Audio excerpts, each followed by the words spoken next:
Buenas tardes. It's great to be here. Hola. Kelsey, that's quite a claim. The most significant, the most highest achieving urban school in America. And it's happening right here. And I want to thank you. We had a chance to talk to your 8th grade class about everyone's ambitions and their goals, and how I was an 8th grader when I decided that I wanted to be on a path toward public service. It was my 8th grade social studies teacher, Mr. Peter James, at my public school. We had just taken a trip to Washington, D.C. I had a chance to see our nation's capital and said, maybe someday, now this is kind of out there, maybe someday I could act there, maybe someday I could act there, maybe someday I could act there, maybe someday I could act there. To high school, everybody started, well, what do you want to be when you grow up? What do you want to be? Well, I wanted to be an FBI agent. They told me I was too short, so okay, that was ruled out. And I decided, well, I'll just get everybody off my back and I'll say I'm going to be a staffer on Capitol Hill. Achieved that when I was about 27, and the rest has been made up since then. So I wanted her to know that I also believe that 8th graders and students have great capacity to give. And they're talking about their they're promoting equity and inclusion in their classrooms and speaking about issues that we did not address when we were younger. And I believe that that is part of the transformation, diversity, equity, and inclusion to be talked about by 8th grade students to set them on a path to achieve those goals as they carry on with their lives after they leave the classroom. So I was really inspired to hear that that is one of the priorities at this fantastic school. So thank you, Kelsey, for your work, and I look forward to seeing what you do in the future. She asked me when I went to college, so I said maybe you can go there as well. But we are very fortunate to be here. Also in the home of our majority leader for the New York State Senate, a person of great courage and intellect and compassion. And that is our majority leader, Andrea Stewart-Cousins. Always happy to be back with the mayor, Mayor Spano of the city of Yonkers. We've had many conversations about what we can do collaboratively, because this was not always the case. Local government and state government working together. I know that because when I was in local government, I was constantly complaining about state government. So I know what that's like. But hopefully that's the history and not the present anymore. So Mayor Spano.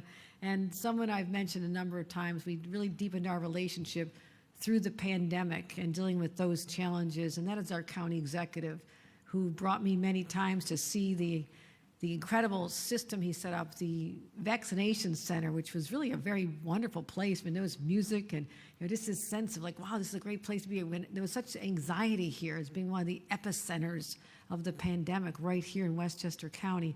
George Latimer, I want to continue to thank you for your extraordinary leadership as our county executive. As we talk about the great success of the Yonkers City Schools, it is that I just talked to the superintendent. Leadership does matter, because a lot of school districts, okay, you get a certain amount of money, and you know you're supposed to teach students, but what makes the difference? And I believe it starts in our classrooms with incredible teachers and our principals and our administrators, but it takes someone to empower them and to make them feel that they're part of not a problem, but the solution, which is to give every young person the highest quality education that is capable of being given. And I want to thank our school superintendent for over 7 years, making a difference every single day, Dr. Edwin Casadas. Dr. Casada. I have amazing partners at the state level as well, with Senator Shelley Mayer, who is the chair of the Senate Education Committee, out there fighting for every single dollar that has shown up in our budget.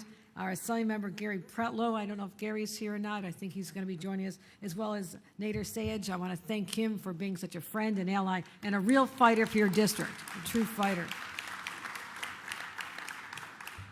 So we've been to Yonkers a lot lately. Please don't tell all the other cities. We are here dealing with the Ukrainian relief just a few months ago, back in actually just March. And I had a chance to sit down with the mayor back in October. We were here to tour Hurricane Ida damage. Remember that, leader? That was heartbreaking to see. Mother Nature was really unhappy with Westchester County that day. But also, traveling this community has just been a high honor.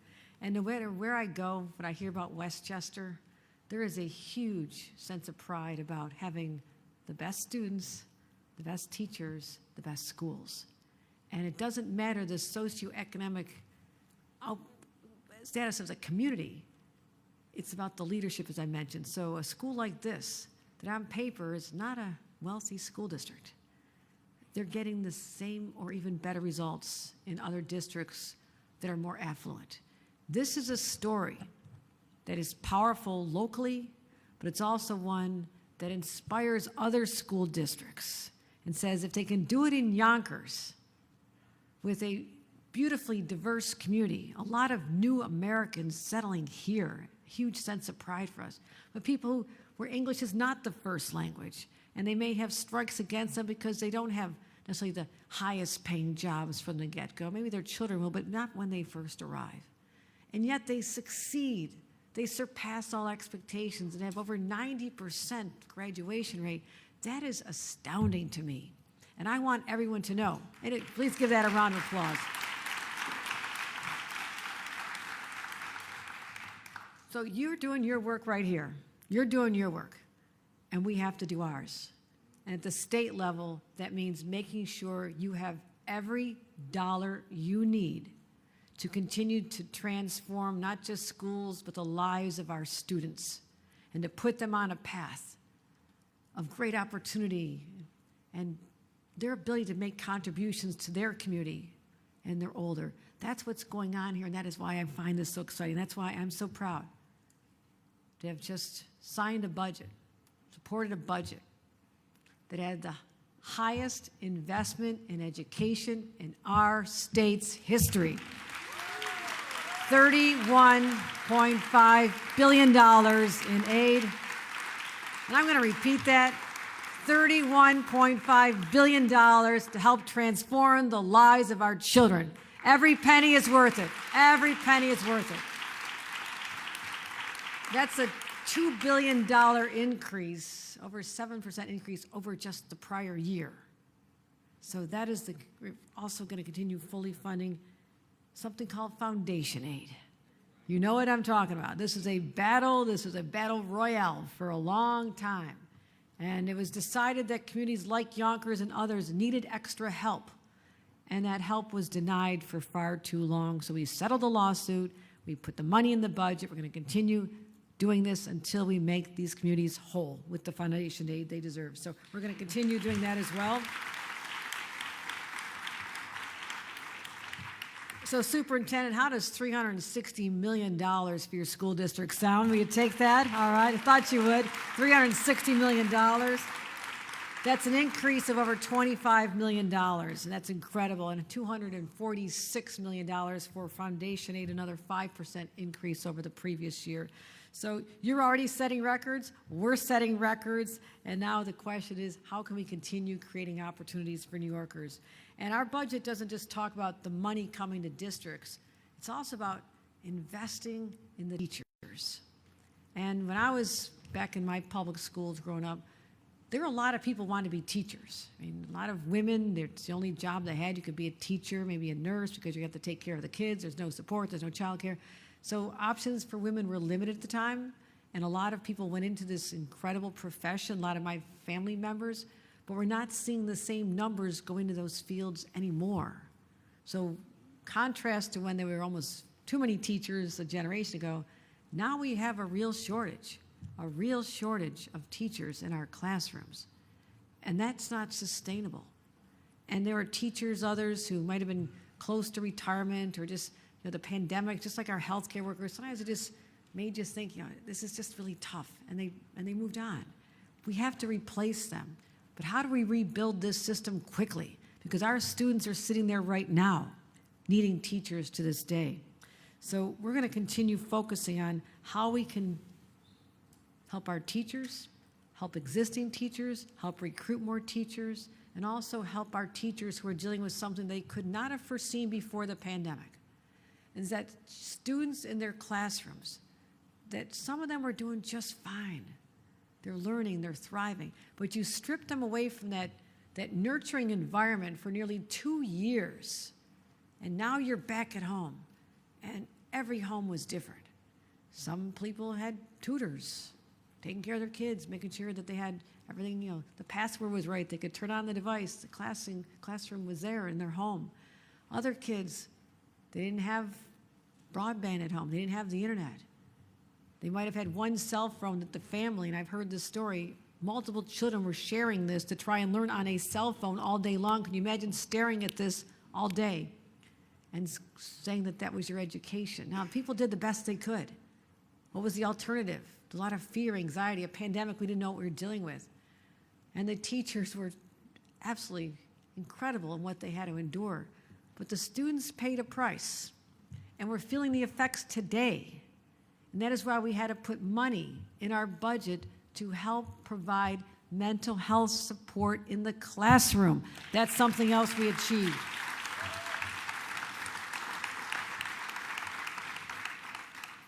We also need money for preschool. This is the game changer in many children's lives. This makes all the difference, whether in some places they're just sitting in front of a television or a video game for their early childhood years and calling that an existence, versus being in an educational environment with trained professionals. And for parents, especially the moms trying to get back to work and having preschool for your children, you don't have to worry about them. You don't have to worry about who's going to take care of them. They're in a safe place. So we added another $125 million to fund full-day pre-kindergarten. And that's going to allow nearly 20,000 new seats available. Also retraining and recruiting our teachers and rebuilding and expanding the workforce, creating a state teacher residency program, bringing more teachers into the schools earlier while they're still in school. Don't wait till they're done. Bring them in earlier. Create a connection with the local school where they can develop relationships before they have their degree. There's a higher chance that they're going to want to stay there. They've developed relationships, friendships, mentors. That's what we're going to focus on as well. So this is before they begin their careers, they're going to have this support. We're going to expand alternative teacher certification programs, make it easier for professionals in other careers to become teachers, and grants for paraprofessionals already employed in school districts. How about incentivizing some of our retired teachers to come back? Now, I believe in that. There's a lot of talented individuals out there. Just waive some of the restrictions, like on pensions. I mean, don't let that be a barrier to coming back and using your talents and the passion you still have for teaching. Why not use it now? Also, we're making sure that we can bring teachers from elsewhere, other states, breaking down some of the barriers people want to move to our state and make their skills and their certificates more transferable. We talk about our classrooms, education, teachers, mental health, but there's also a long-term effect related to our environment, and something like school buses. A lot of children stand there waiting to get on a bus. They're breathing in the fumes. A lot of kids have asthma. This is not healthy.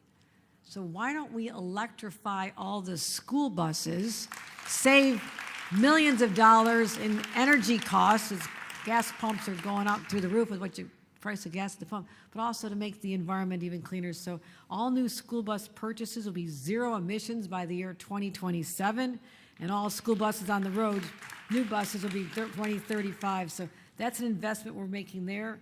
I'll also talk about what we have at the other end of the pipeline for people like Kelsey, investing in higher education, because you have to know that this is not going to be so far out of reach because it's too expensive. That doesn't give you a dream of getting that degree if you just think it's never going to happen. What we realized, so many students were going to be figuring out how to pay for their community college, for example. They work one semester, okay, put that money aside, they can pay for tuition the next semester, go to school, stop, go back to work, make money for the next semester.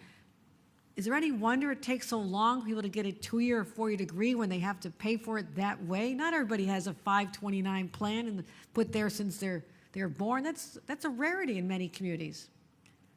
So tuition assistance, only available for full-time students, didn't make sense. We changed that in this budget, and I thank my partners once again. Now tuition assistance is available for part-time students. It should have always been that way. We're putting the money behind that as well. So these are just some of the areas that I came here, so I'm so excited.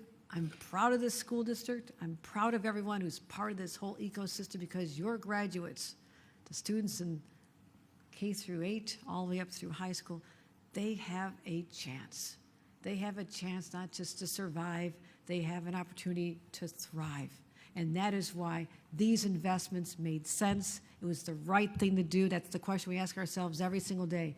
What is best for New Yorkers? What is best for our children? And what is best for their future? And I believe this transformative budget accomplishes just that. So thank you very much for supporting us. Thank you for welcoming us here to this incredible school today.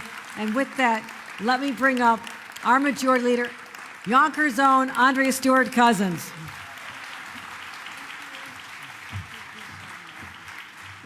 I know, we can't, we're trying to be good.